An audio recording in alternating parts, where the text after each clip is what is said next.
Fala galera, hoje a gente vai falar dos principais erros no treino de força, musculação para atletas de endurance, tá? Nosso ciclismão aí sempre na jogada. Quer entender um pouquinho mais? Fica aqui comigo, eu sou o Vini e aqui eu te ajudo a treinar a consciência.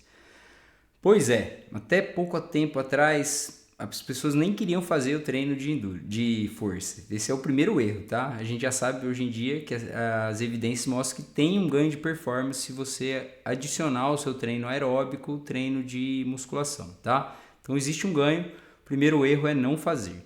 E aí quando a gente pensa em fazer, às vezes tá lá, eu vou decidir ir na academia e vou treinar porque eu vi que o Pogacar tá fazendo, o Felipe Ogana postou, a Avancini sempre postou agachamentinho ali. E aí você decide ir treinar, vai lá e se inscreve na academia e faz aquele treinão clássico 3 de 10, drop set, pouco intervalo entre as séries e tal. E esse é um típico treinamento de hipertrofia, tá? E aí você acaba errando também, porque o plano aqui é você ganhar força e ter o menor nível de hipertrofia possível, tá? Lógico, quando a gente treina força, acaba existindo um estímulo de hipertrofia também, mas a gente quer minimizar isso. Então eu não quero ganhar muita massa, não quero ficar muito musculoso, porque daí eu vou perder minha relação peso-potência, né? Você acaba até ganhando potência, mas ganha muito peso também. Então esse não é o intuito, tá? Esse é o erro número 2. Primeiro erro, não treinar. Erro número 2, fazer treinos de fisiculturista lá, de hipertrofia. E o erro 3 é a contramão disso. A pessoa fala, eu tenho que treinar, mas eu não vou fazer treino de hipertrofia, eu vou fazer treino de resistência. E aí decide fazer aquelas séries intermináveis, 3 de 20, 3 de 40, sei lá, inventam repetições que não acabam nunca. Esse é outro erro, tá? Por quê? Na bike você já faz muita repetição. A gente está falando aí de endurance muscular. E se você está pensando em endurance muscular, não tem nada melhor do que você pedalar. Então, se você for fazer isso na academia, bota mais uma hora lá de endurance que vai ser melhor. Você vai fazer milhares de repetições. Se a gente pensar que você está pedalando ali 80, 90 pedaladas por minuto, você vai fazer repetições, mais de 5, 6 mil repetições em um treino. Então, não perca seu tempo fazendo resistência na academia. Resistência você faz no seu esporte, tá? O erro número 4 é tentar poupar as pernas. Então falar, eu vou lá treinar, mas eu vou botar carga baixa, porque daí eu não fico fadigado e na manhã, no dia seguinte eu consigo treinar a minha bike sem sentir aquela perna inchada e tal. Isso é bastante errado também, porque quando a gente está pensando em ganhar força, estou querendo recrutar o máximo das fibras possíveis, tá? E para fazer um recrutamento de todas as fibras ali, ou a maioria das fibras do seu músculo, você tem que ter um estímulo muito alto, então tem que ter carga alta, tá? Isso é um ponto bastante importante. Treino de força, a gente está falando de cargas altas. Então treinar com elástico, peso do próprio corpo, treinar em casa acaba sendo bem difícil para você ter esse ganho de força. Esse é um erro importante, o erro número 4, tá? Erro número 5 já é aquela pessoa que ficou noiada com a força. Você quer treinar e treina força e ficou viciado em força. A gente é atleta, a gente sabe que é meio competitivo e a pessoa quer treinar, quer melhorar e quer botar mais carga. E aí acaba treinando exageradamente. Então bota muitos exercícios de perna, acaba exagerando no volume, faz lá 4, 5 leg day, clássico. Fica com a perna moída depois e não consegue fazer nada, ou a pessoa não quer deixar de treinar nunca. Então você tem uma competição no fim de semana e você vai lá 2 vezes na semana fazer seu treino de força. Esse é um erro bastante importante, porque esse treino é um treino pesado que gera uma fadiga tanto muscular como neurológica, tá?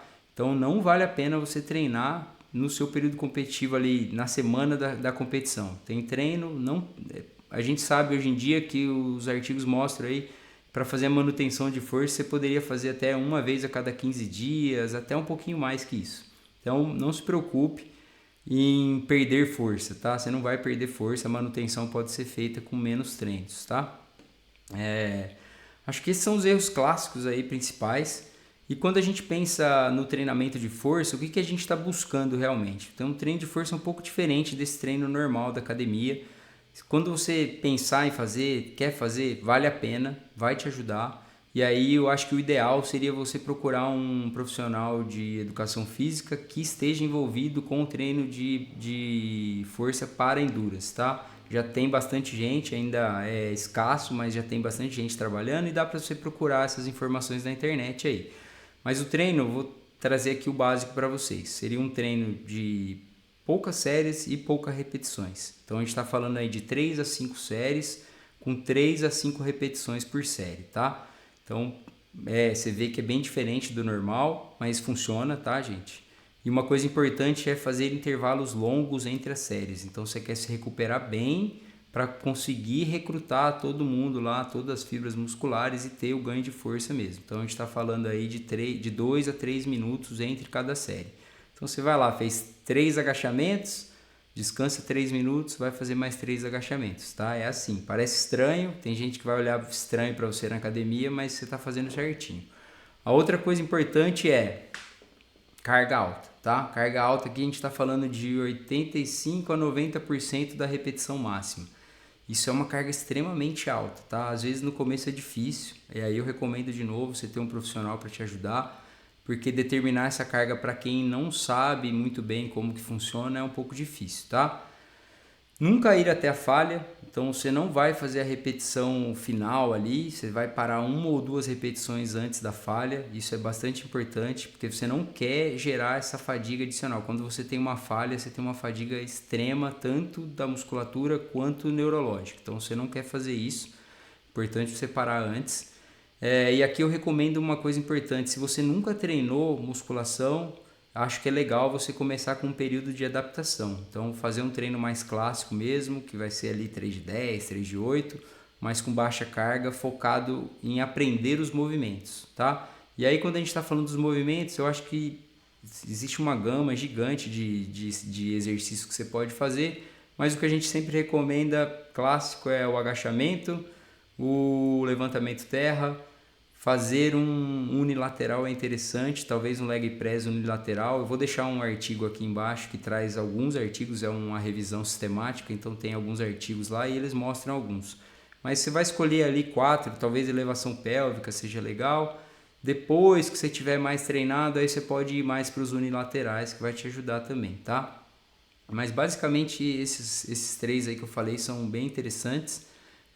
Aprenda o movimento certinho, a técnica, porque às vezes a gente perde técnica na hora que você coloca a carga alta. Então tem que estar com a técnica bem em dia para você não se lesionar, tá? Quando a gente está falando de carga alta, o perigo é a lesão, tá? Ferrar sua coluna aí, então cuidado. Aprenda bem, depois você vai passar para esse treino.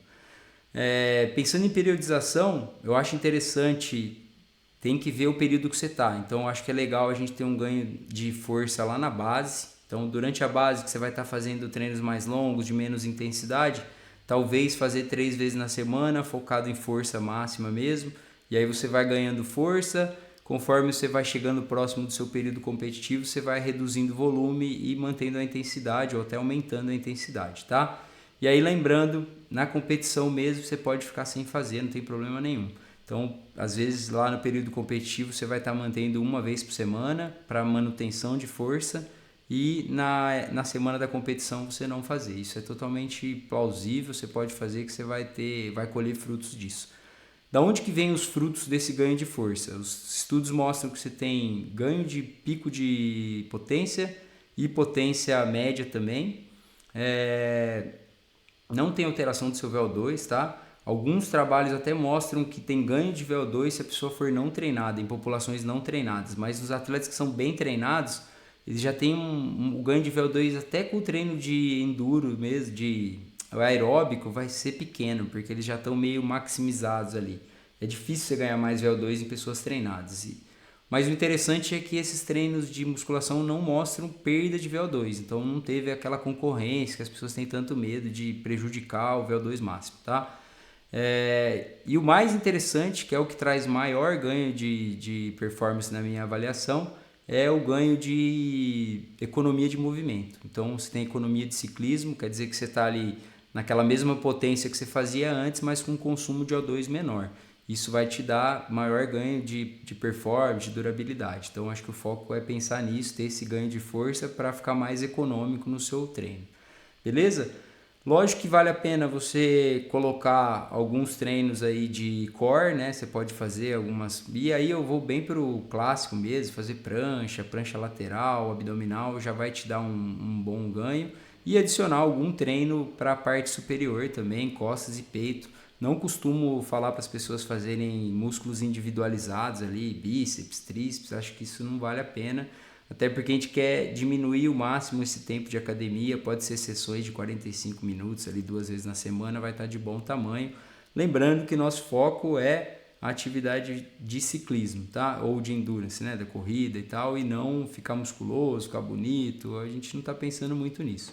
Mas, quando a gente pensa principalmente em atletas masters e amadores, uma coisa muito importante é ciclismo não tem impacto, então você acaba não melhorando a densidade óssea, tá? A gente sabe que ciclistas profissionais, até porque às vezes fazem muito déficit calórico também, principalmente durante as provas, acabam tendo osteopenia de fêmur e de coluna lombar. Então, um jeito de você melhorar a sua saúde óssea é colocar carga em cima do nosso esqueleto. Isso vai gerar uma ação de osteoblastos ali que vai aumentar a calcificação dos ossos. E aí você vai ter ossos mais saudáveis pensando lá na sua velhice. Até porque a gente é ciclista, a gente cai de bike, se tiver um osso melhor, provavelmente você vai ter menos chance de fratura, tá? Além disso, com o tempo, com a idade, conforme a gente vai ficando mais velho, a gente tem uma tendência a perder nossas fibras musculares mais explosivas, tipo 2. E isso a gente consegue prevenir também, que não aconteça, fazendo treino de musculação. Então, para a gente que é amador, além do ganho de performance, a gente vai ter um ganho de saúde a longo prazo para a gente ter longevidade no nosso esporte. Eu acho que isso é bem importante, tá bom? Essa é a dica. Se você curtiu, encaminhe isso aqui para o seu amigo que treina errado, que está querendo virar o Robocop lá, acaba ficando mais forte do que deveria. Não é por aí, tá? A gente tem que pensar em foco de força e não hipertrofia. Curtiu? Dá um joinha aí, se inscreve no canal e acompanha a gente para mais vídeos e dicas como essa. Valeu!